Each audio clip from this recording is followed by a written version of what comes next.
Hey guys, welcome back to the Court of Random Opinion. My name is Lauren Neidigh. It is just past midnight here where I am on Eastern Time, and Blake Lively submitted her second amended complaint. Jed Wallace, who was one of the crisis PR people for Justin Baldoni and is alleged to have been the initiator of this whole shadow smear campaign, he was dismissed from the case without prejudice a couple weeks back. And so she had until tonight to submit a second amended complaint to kind of adjust her claims against him and fit them back in. So we're going to take a look at the second amended complaint. It looks very similar to the first amended complaint. So we're only going to read what has to do with the Wallace parties because I'm just simply not going to go through all of this tonight. It's way too late. So we're only going to look at what she says about Jed Wallace. And then tomorrow I'll actually read the whole thing and I'll go through it some more and we'll talk about it. Also, hopefully I can get Omar in soon to talk about it. He's been very busy these last couple of weeks, so I haven't been able to talk to him much. But I'm sure I'll need him to explain a lot of things. So we'll go through it together. Yay, I can see your face. Yeah, I'm actually going to probably turn the screen off while I'm reading, but we'll see. We'll see how it goes. We hope you get a night off. So did I, dude. It's okay. I'll get a night off on Saturday, maybe. We'll see. Okay. I was in bed, though, for like the last 2 or 3 hours. So I was ready to sleep. Let me pull this up real quick.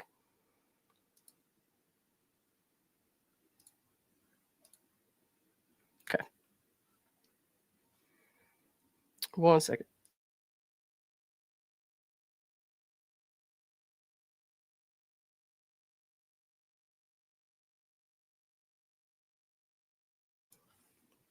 Justice for Clayton. Hope you're feeling better. I am better. Yeah, I'm still. I mean, I still sound sick, but I'm better. Yes.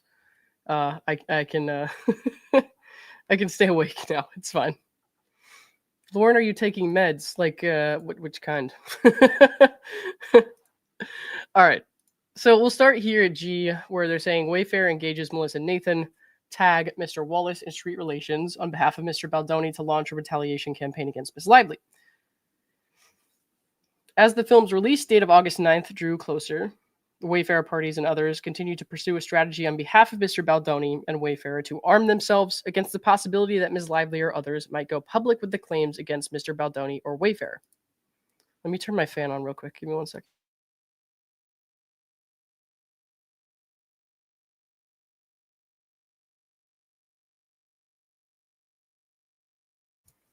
Sorry, my AC is still busted. All right. This plan took shape with Wayfarer's retention on behalf of Wayfarer and Mr. Baldoni of Miss Nathan, which occurred on or around July 31st. We know who Miss Nathan is. We know who Tag is. We know that I'm not on any list provided by Tag, just to reiterate that one more time. Tag markets itself as a team of crisis specialists and communication experts that redefines the rules of reputation management. Don't need to know all that again. Let's skim over that. By July 31st, Wayfarer had started to put together a timeline of events to be shared with Miss Nathan and Tag. According to Tag's own planning document, the purpose of Miss Nathan's engagement was to help Mr. Baldoni get ahead of the narrative and mitigate bad press that might arise from Miss Lively and others' HR complaints. What HR complaints? Becoming public by engaging in techniques such as rapid response communication system and cataloging third-party advocates willing to provide a potential quote or engage with reporters on Mr. Baldoni's and Mr. Heath's behalf to mitigate negative narratives from a source outside of Wayfarer.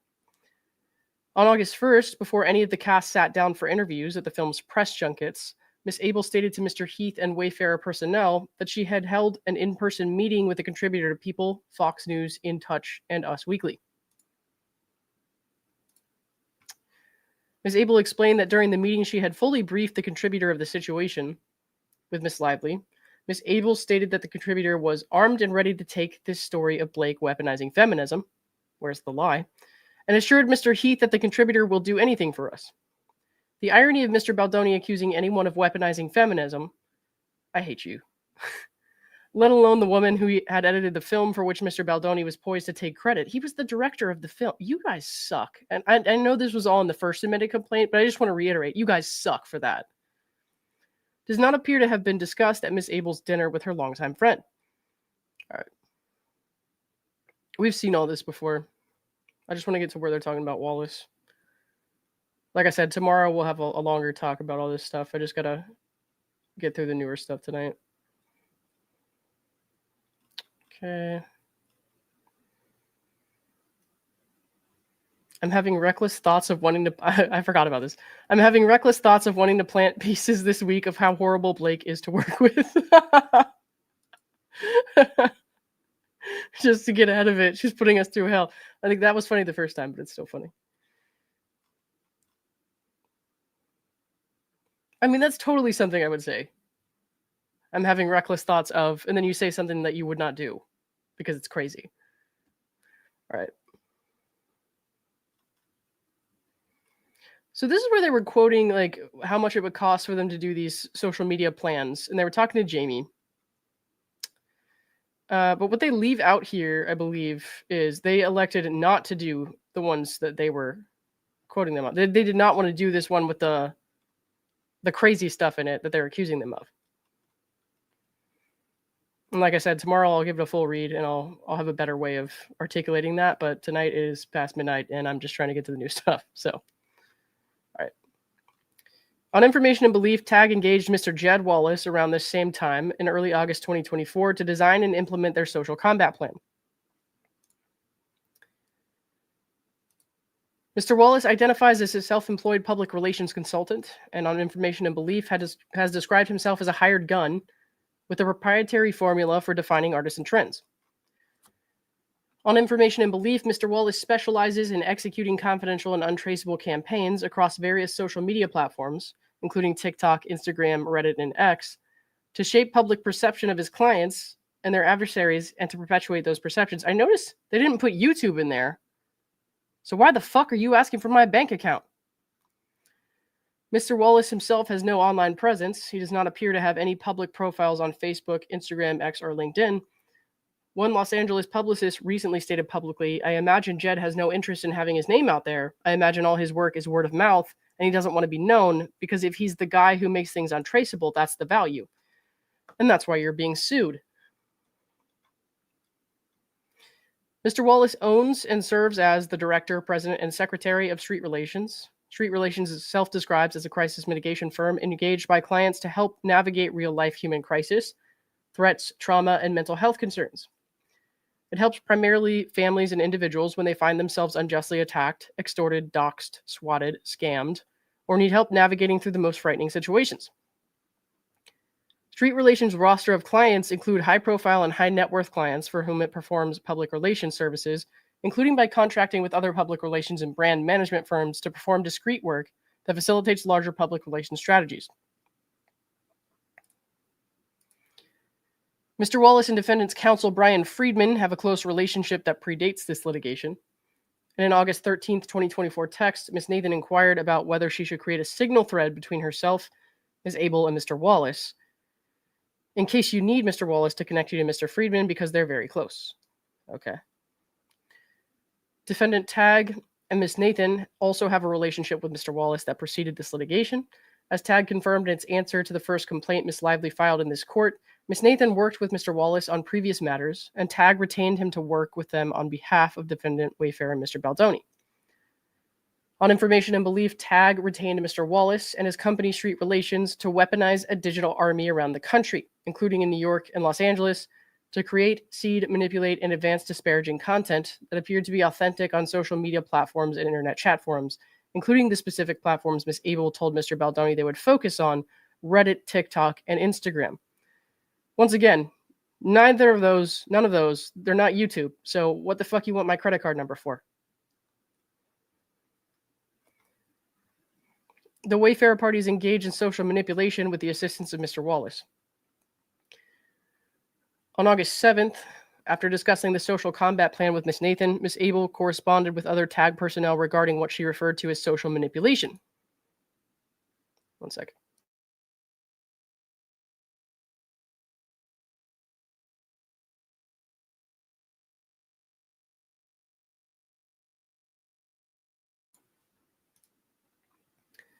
Specifically, Ms. Abel inquired about the cost of social media mitigation and proactive fan posting to counter the narrative surrounding Mr. Baldoni and whether what he had discussed with Ms. Nathan earlier regarding social manipulation from the separate team based in Hawaii was included in that fee.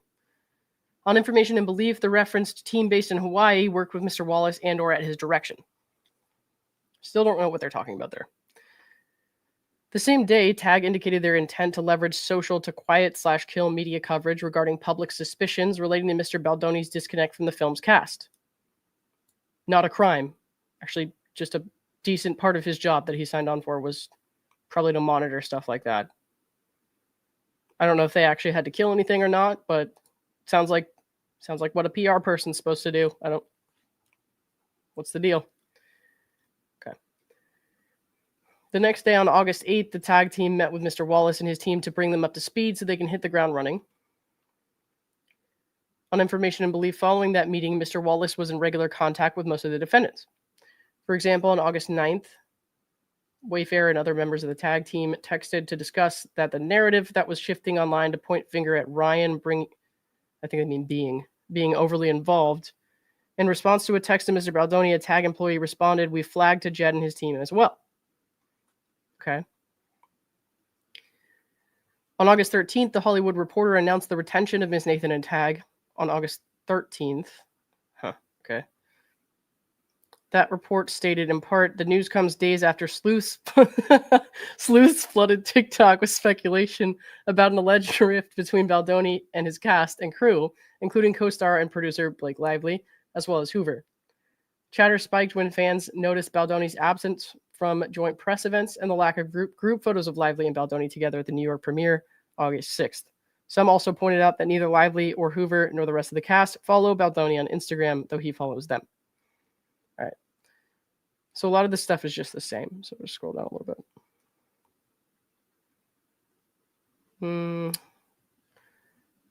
Yeah, we've all seen this. It's about Melissa and Nathan.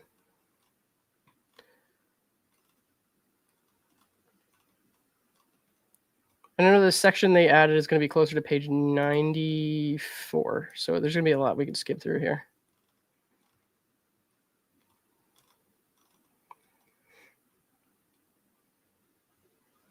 Yeah, because a lot of this is just talking about Jen, Melissa, TAG.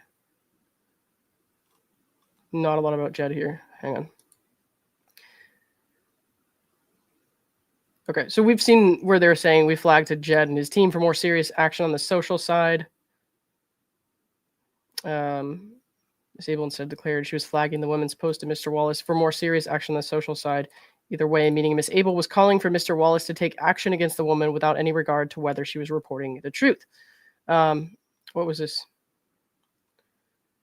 What was this about? Oh, a screenshot of the post where the lady was kind of bagging on Justin. Yeah. We're going to skip that. I've heard enough.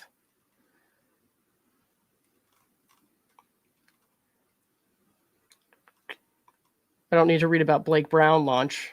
That's for sure. I've heard more about that than I'd ever heard in my life. All right.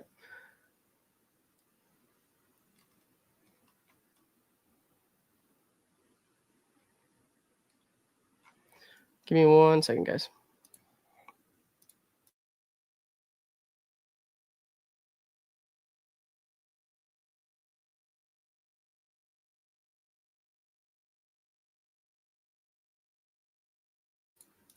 Yeah, I was just checking the other documents, making sure this was all in there the first time. Okay.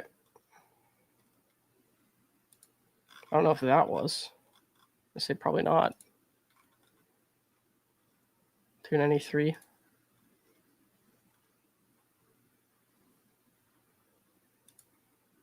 That's because of you.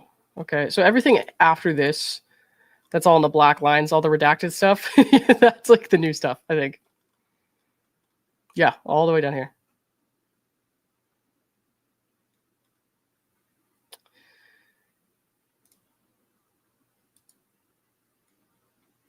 So a lot of the new stuff is redacted, but we're going to read what's not redacted. How about that? It is public knowledge that Miss Lively resides in New York with her family. However, Mr. Wallace certainly understands that Miss Lively resides in New York and was engaged in promoting the film in New York because Mr. Wallace has sworn under penalty of perjury that he was, at minimum, engaged in passive observation and analysis of the social media environment as it pertained to It Ends With Us. And guys, they did a motion to seal right before they filed this. So this is the public version. There's another filed version that has all this is unredacted. So I don't know if that seal is going to be removed at all or not at any point, but for right now, we can't see what's going on up there. All right.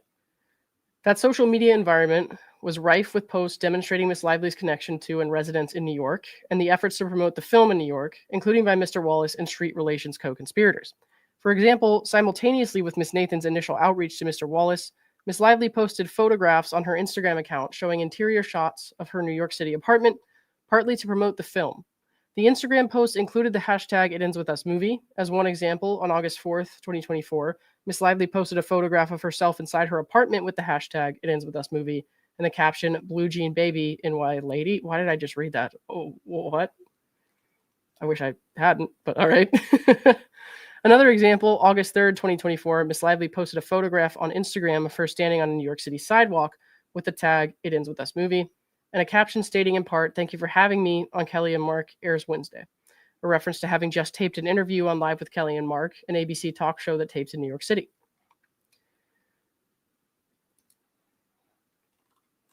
All right, hang on.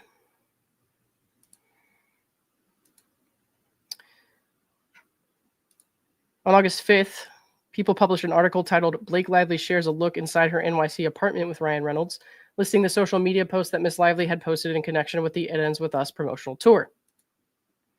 You mean the Betty Brown promotional tour or whatever it's called? Blake Brown, Betty Buzz? Give me one sec.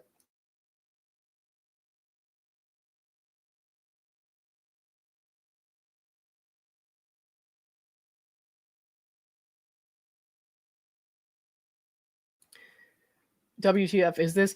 They're trying to make a connection to New York because they want the case to be like, they want this to work out in New York. But like, he's suing her in Texas. She sued him in New York. They're saying this belongs in New York. The judge dismissed that without prejudice so they could try to reconcile that somehow. I'm not gonna lie to you, I don't totally, hang on. Because she posted pictures of herself in New York, that means that Jed's monitoring social media suddenly gives New York jurisdiction. How much is she paying her lawyers again? Well, that's what I was going to say. I'm not going to lie to you. I don't totally understand how this is super relevant.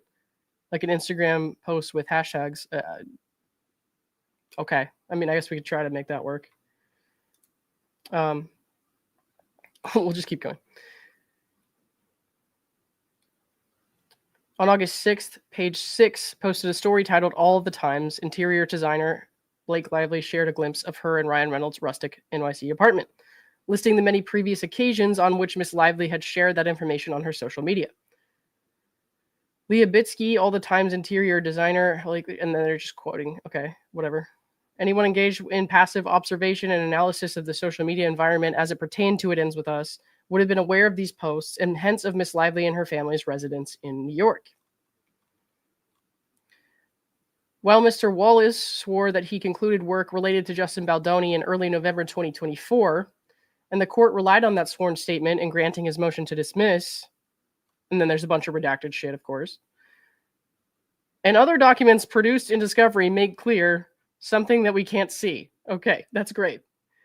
In other words, although Mr. Wallace was not a plaintiff in the Wayfarer party's retaliatory lawsuit against Miss Lively, redacted. Great. All while fully aware that the Wayfarer party's retaliatory countersuit would be filed and was being maintained in New York. Further, given that Mr. Wallace remained involved in closely coordinated work with the other defendants from early August 2024, at least into early 2025.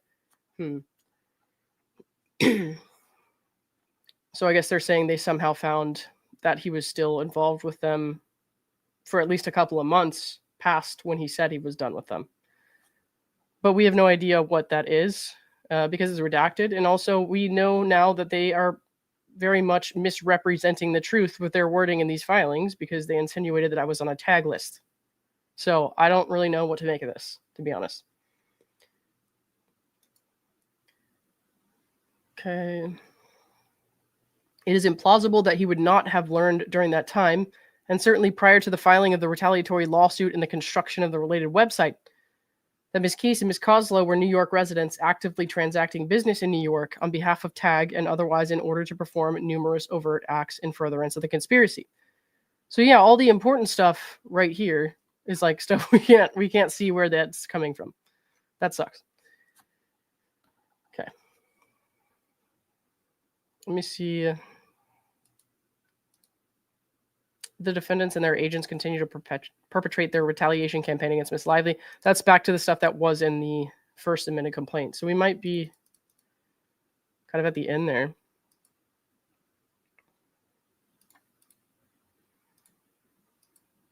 Yeah, unfortunately, it's like a lot of the newer stuff we're not going to be able to see. I'll have to pick through this tomorrow, and I'll take a look and see if there's anything else that's new. But I'm not sure. Okay. This is just talking about how Liner Friedman did not want to accept service on behalf of Wallace when she was trying to serve him in Texas. Yeah. But we know all that already. While refusing to accept service and weaponizing the results of such refusals, counsel for Mr. Wallace additionally insisted upon pursuing in-person service of Miss Lively, even though her counsel accepted service and filed a waiver of service on February 7th. Mr. Wallace's counsel continued to threaten to pursue Miss Lively with personal service, even though she had accepted service already, unless Miss Lively's counsel agreed to accept his unwarranted demands, including one fraudulent attempt to gain access to Miss Lively's property by falsely representing that the process server worked for a food delivery service. Wait, don't process servers do that? Or does that just happen on TV? I don't know, man. You tell me. The insistence on harassing Miss Lively and her family with attempts to effectuate personal service has continued, notwithstanding the plaintiff's prior attempts at service on the evening of January 18th, resulted in one of Miss Lively and Mr. Reynolds' employees, who was not party to this action, being followed to the residence, in which she was staying, by an unknown vehicle with its headlights turned off down a dark road late at night, resulting in the filing of a police report. Was this all in the first one? Let me see. Yeah, I guess it was. I just forgot all that stuff. That's what I'm saying. I have to pick through this tomorrow and see if anything's new, because some of this is just like new in my mind because it's all jumbled together at some point. Process servers do that. Skip tracers are crazy AF as well. Yeah. Does that just happen on TV? Man, look, I don't know. I've never seen a process server in real life. I mean, not yet. You're not going to rule it out. Poor Lauren could be sleeping. What is this shit? Seriously, to be watching a murder mystery movie and recalling the plot. Oh man, yeah. But it sucks. All this stuff is redacted, so we can't see too much of what the. I mean, this looks like there was another post, so I don't know why that's redacted. But okay. So I think that's probably about all we got for tonight, guys. Like I said, if anything comes up that I missed, I'll go over it tomorrow. Colleen Woods, thank you for the $4 super sticker. I appreciate you. So I think I'm gonna call it a night. I can still get 8 hours of sleep because I'm still sick. And then tomorrow, like I said, if anything else was on here that I missed, we'll go over that. But there's nothing too crazy from what I can see in this document that's different from the other one. Just a bunch of black lines that we can't read at this moment. So, well, thanks for staying up with me. I appreciate it.